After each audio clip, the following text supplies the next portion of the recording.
Well, Triple Play is on deck. Here's what Dave, Emily, and myself are watching. I'm kicking us off with BYD. Confusingly, though, the ticker symbol is BYDDY, so there you go.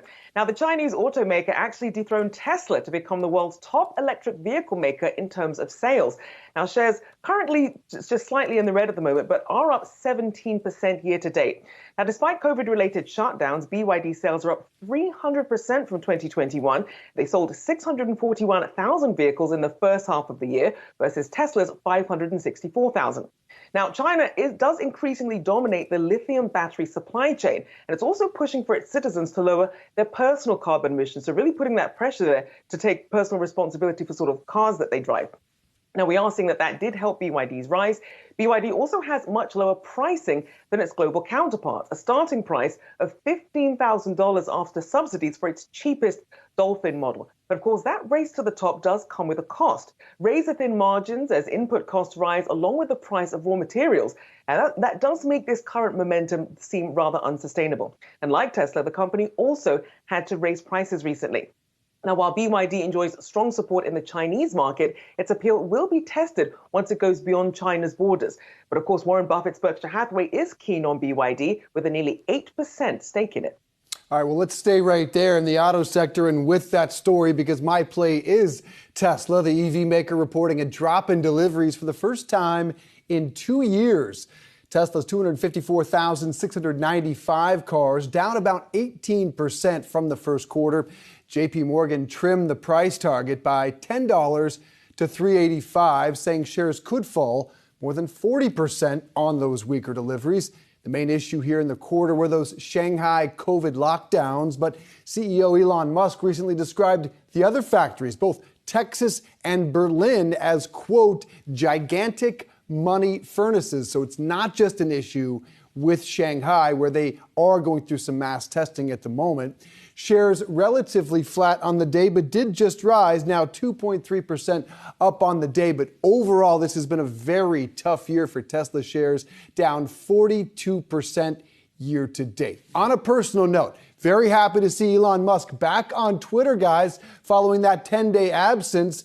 Today, Elon actually tweeting about my favorite thing, his love of socks, referring to himself as a veritable sock aficionado. I don't expect you to comment on the socks unless you feel like it, Emily. Nice to have him back on Twitter, though. Well, never a dull day, Dave, when we have Musk back on Twitter. But of course, you talk about Tesla and some of the challenges that this company has seen over the course of the year to date. Of course, the company has been contending with supply chain challenges, factory shutdowns over the course of the year. So, of course, still a solid turnout when we take a look at those delivery numbers, when we take that in the context of some of those challenges that Tesla, as well as the broader auto sector, have been facing. But switching gears here, my triple play is also on the international front, and it's Lululemon. Now, the company is expanding further internationally. The company now opening 2 new stores in Spain and a local e-commerce site for the country as well. Now, this is really just the latest in Lululemon's growth plan that has included opening 2 new stores in Spain, and again, that e-commerce site for the country, and the latest move in Lulu's growth plan, which has really set the company's sights on quadrupling its international revenue by year-end 2026 compared to its 2021 levels. Now, this is also Lululemon's first new market in Europe since 2019. It also operates stores in France, Germany, Ireland, the Netherlands, and some others. But guys, what I really think is interesting with this announcement is Lululemon is really making an investment in growth in Europe, in the strength of the European consumer at the time when we're talking about a potential recession. And we're seeing some potential special vulnerabilities in Europe in particular, given Russia's war in Ukraine. So clearly this is a long-term bet by Lululemon. They're opening stores in 2 big cities in Spain, in Madrid and Barcelona. So I'm interested in seeing how this ultimately plays out. But what do you think, Rochelle? I mean, I will say you have to really think about Lulu's brand loyalty. I mean, this is a real community. I'm one of the few people. I've never bought a single piece of it. I know Dave is a huge fan of Lululemon. I've never bought a piece, but I will say people are very committed to Lulu. So perhaps even at a time when money is tight in Europe, especially as the recession, as you mentioned, they're hitting particularly hard because of the fallout from the war between Russia and Ukraine. I do think Lulu actually has a chance here. People are they're still buying clothes.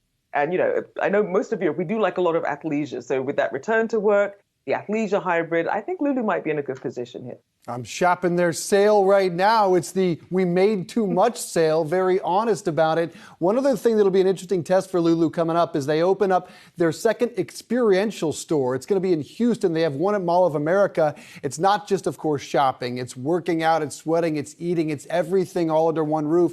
Almost 20,000 square feet at the Mall of America. A similar store coming later this year in Houston. So that will be an interesting test as well. That's our triple play.